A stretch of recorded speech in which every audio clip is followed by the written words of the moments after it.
Hello gentlemen, welcome back.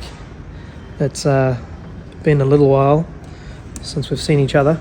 That was probably just a chest shot just then. What have we been doing? Sweet fuck all to do with cars, but in the last probably week actually, we've been going ham on the Chaser. It's just come back from fab. I'll show you how that looks. So we had our boy Juhan do all the intercooler piping, and it's full 3-inch all the way. Had to do a Wiggins style clamp here to keep the tight radius to go down through here, because we've kept that, the fuck is that? Oh, the squirter bottle there, and I didn't want to get rid of it, so we need to do a tight radius, because if we did a silicone joiner it would have stuck out too far and wouldn't have worked there. The Chase Bays power steering kit looks really good, and it's worked out quite well. I'm really stoked with how that looks. That was one part that I was kind of worried about. What we were going to do, because obviously the factory Chaser power steering unit normally sits up here, and with this intake it just looks shit. So, and it actually didn't really fit. So we found the Chase Bays one that's actually for an Altezza, but we've made it work, and yeah, stoked. Running some 1600cc injectors, which we've just chucked in with the intake manifold. I'm a little bit gutted with the Dash 12 breathers, but that was already done to the rock cover and we weren't going to go changing it, so it stays like that. We've also got this beautiful catch can coolant setup. So radiator overflow catch can, which I'm probably going to powder coat that matte black just so it goes in uniform with this stuff here. New Phoenix 100mm tube and fin intercooler, Raceport Platinum Series wastegate. But like, that intercooler piping just looks so nice and uniform. Really stoked with that. We've done all the oil and water lines for the turbo. Ben's been busy on that. He's just doing the wastegate vacuum lines and everything now, and the blow off valve. And then underneath,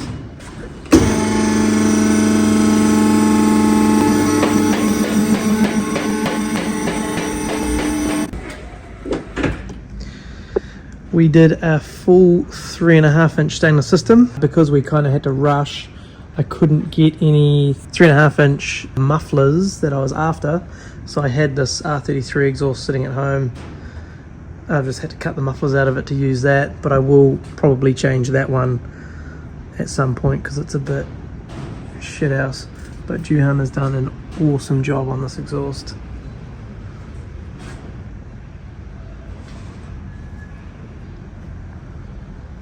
Really nicely done. Now we've got the wastegate screaming for now. Obviously we're going to have to move that because that's rough. The drive shaft is done. That was not a cheap exercise. So it's the factory rear half, and we've had ADL make up this front half for us, which will take, I think it was 1,000 horse, which should be all good. Fuel pressure reg is mounted up underneath the intake, so it's just nice and hidden. There's another idea from Ben, which was pretty cool. I was on board with that. I didn't have a dipstick tube, so we've just found this one, which is from a company called Freed Engineering in the States, and we ordered that maybe a week ago and it turned up today, so that's bloody beauty. And I'll show you where that sits. Just sits up in the intake manifold.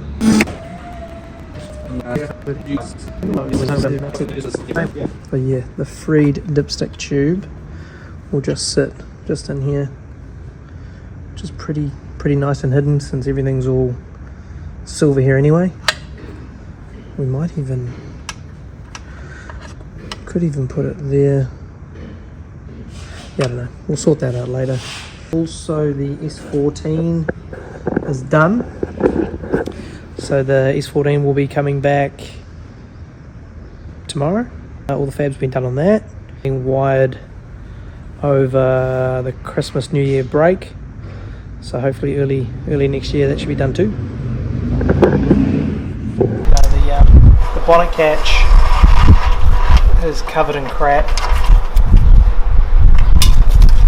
and I can't get it off, so luckily I've got another bonnet catch, so I'm going to replace it.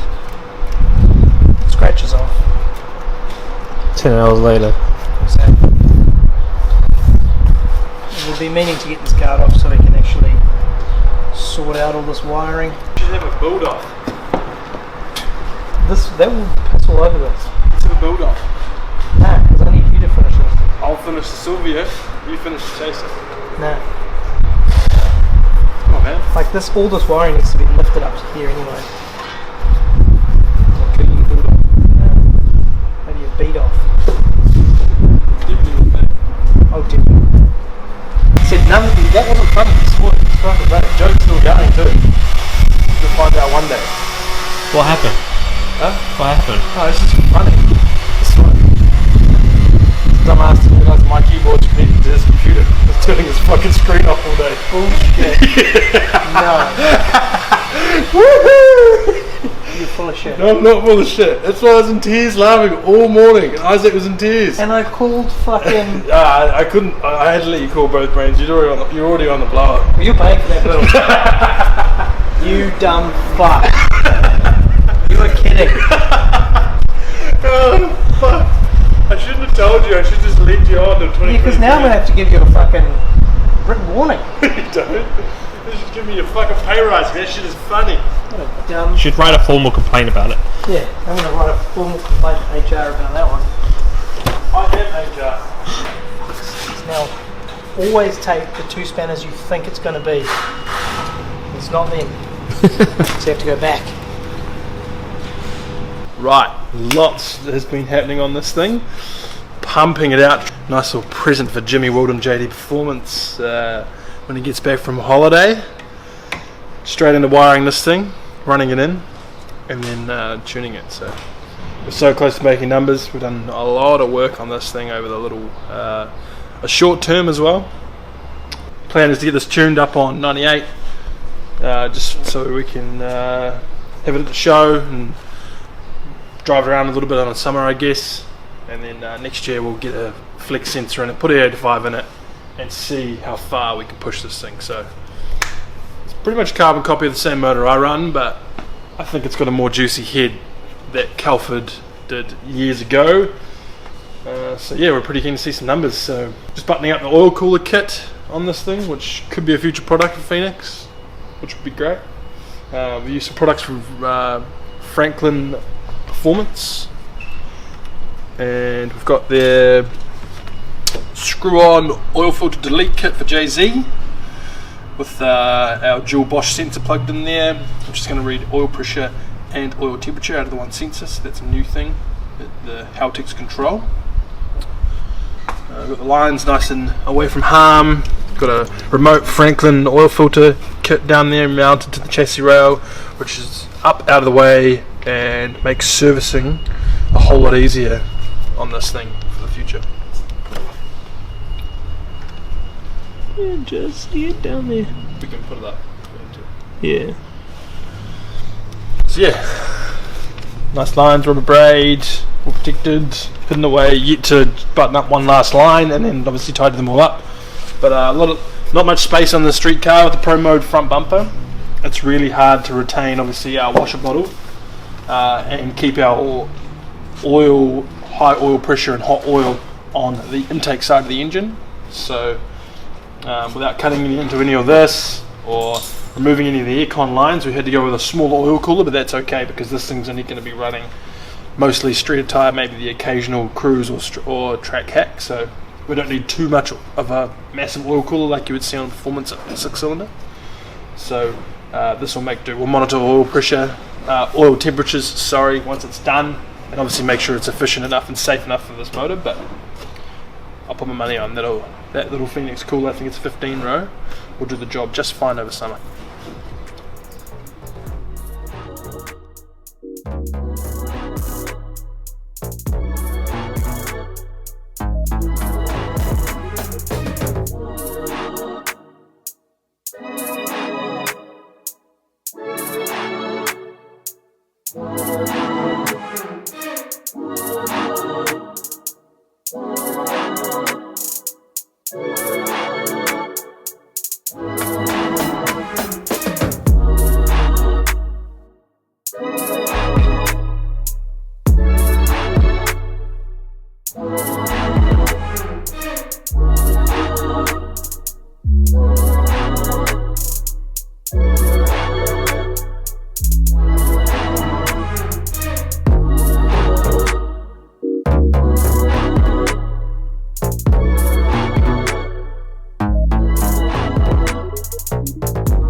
And why they didn't put a nice rubber seal on this from factory.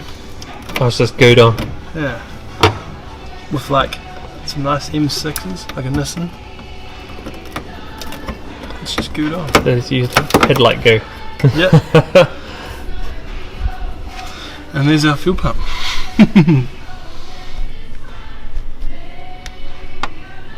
Oh, go into focus. Go on. Far out.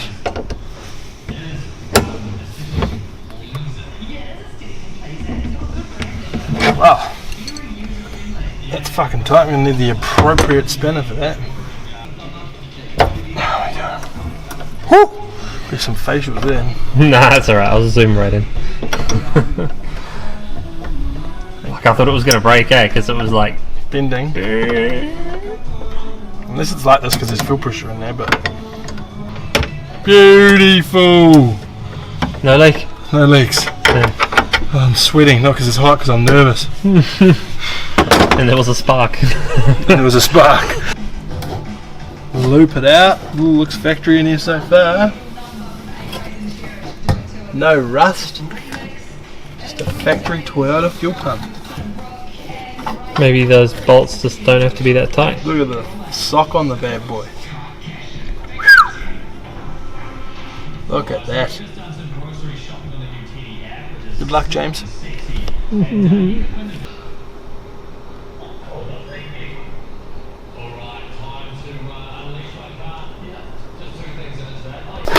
It's gonna be, yeah, see, it's a big dog. It's a new big dog plug.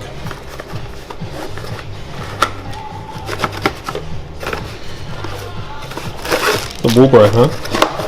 It's the new version yeah, of TI Woolbro. Automotive, yeah. TI Automotive. Same. One of the biggest in-tanks they do.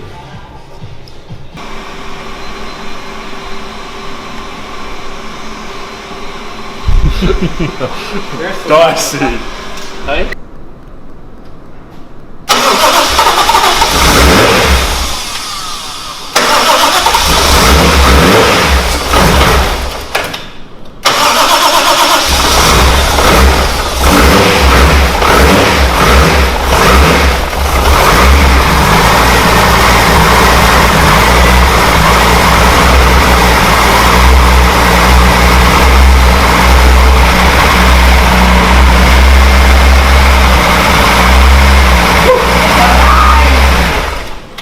Not alive.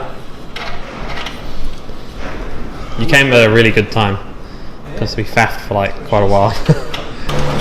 Hey, back.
And here we go, the Chaser, going, done, ready.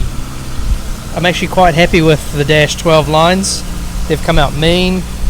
That's all powder coated black, which looks good. We just had a slight problem with the pipe that goes between the top radiator hose outlet on the head and to the water pump. So for some reason we've got a GE water pump, and between there and that water pipe you need to run a 1.5J joining pipe. We had the 2J one in and it just kept spewing water out, so that's a trick for young players. If you run a GE 2JZG water pump on your GTE, you're going to have a bad time. You have to run that 1.5J one, otherwise you'll have problems. So this made on the dyno 525 kilowatt on, I think it was 24 pounds. It ran out of fuel. It needs bigger fuel lines and another a dual fuel pump probably. I'm not worried about it. I think we'll just leave it as it is for now. That's plenty of power. Sylvia is here, back, looking good. I'm real chuffed on how this is looking. Catch can in the corner, black and polished. Just need to do some oil cooler lines. We're still debating where we're going to run the lines for that, because there's obviously not much room through here.